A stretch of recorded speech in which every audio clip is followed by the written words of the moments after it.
মধ্যবিত্ত পরিবারে একদম সম্পূর্ণ মধ্যবিত্ত পরিমণ্ডলে আমার বেড়ে ওঠা। তাই বাজার থেকে যে কোনো সবজি যখন আনা হয় সেটার কোনো অংশই আমার কাছে ফেলনা থাকে না। যেমন এই কচুটার কথাই ধরুন, পানি কচু আনা হয়েছিল। এটা হলো পানি কচুর একদম নিচের অংশটা।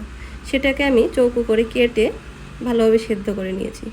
আর নিয়ে নিয়েছি ডাল। এই ডালটার মধ্যে মুগ, মুসুর এবং চানার ডাল মিক্স করা আছে।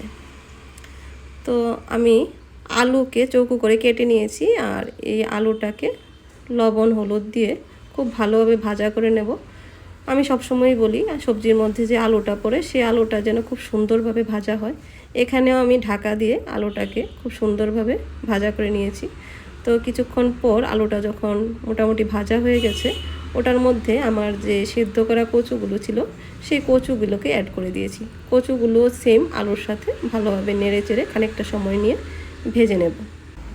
কচু আর আলু এদিকটায় ভাজা হতে হতে আমি যেই ডালগুলো ভিজিয়ে রেখেছিলাম সেগুলোকে মিক্সিতে খুব সুন্দর একটা পেস্ট তৈরি করে নিয়েছি। সবজিতে দেওয়ার জন্য আমি যখন ডাল পেস্ট করি সেটাকে কিন্তু খুব মসৃণভাবে পেস্ট করি না, হালকা একটু খসখসা টাইপের রেখে দিই। এটার মধ্যে আমি অ্যাড করে দিয়েছি সামান্য পরিমাণ লবণ এবং হলুদ গুঁড়ো।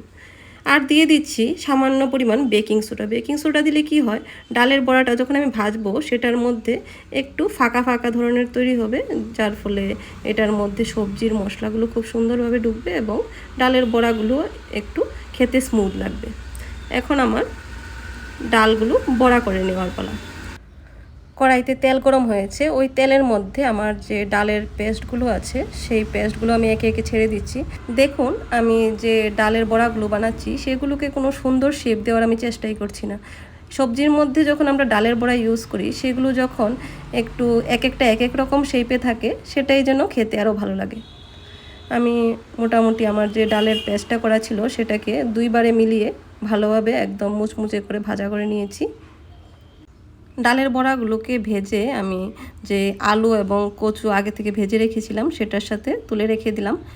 আর এবার সবজি রান্নার জন্য কড়াইতে দিয়ে দিচ্ছি তেজপাতা এবং শুকনো লঙ্কার ফোড়ন। তেজপাতা শুকনো লঙ্কাটা যখন খুব ভালোভাবে ভাজা হয়ে গেছে তারপর আমি দিয়ে দিয়েছি পেঁয়াজ।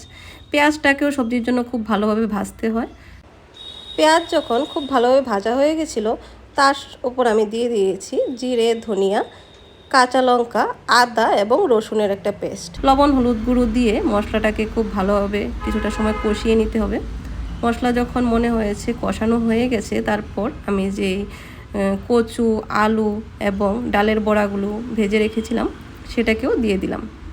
কষানো মশলার উপর সবজিগুলো দিয়ে খানিকটা সময় নেড়ে চেড়ে ভালোভাবে ভেজে নিয়েছি। আর তারপর দিয়ে দিয়েছি সামান্য পরিমাণ কুসুম গরম জল। জল দেওয়ার খানিকটা সময় পর একটু গরম মশলার গুঁড়ো ছিটিয়ে দিলেই তৈরি হয়ে গেল সুস্বাদু পানি কচুর একটা সবজি। একবার রান্না করে খেয়ে দেখবেন কেমন লাগে।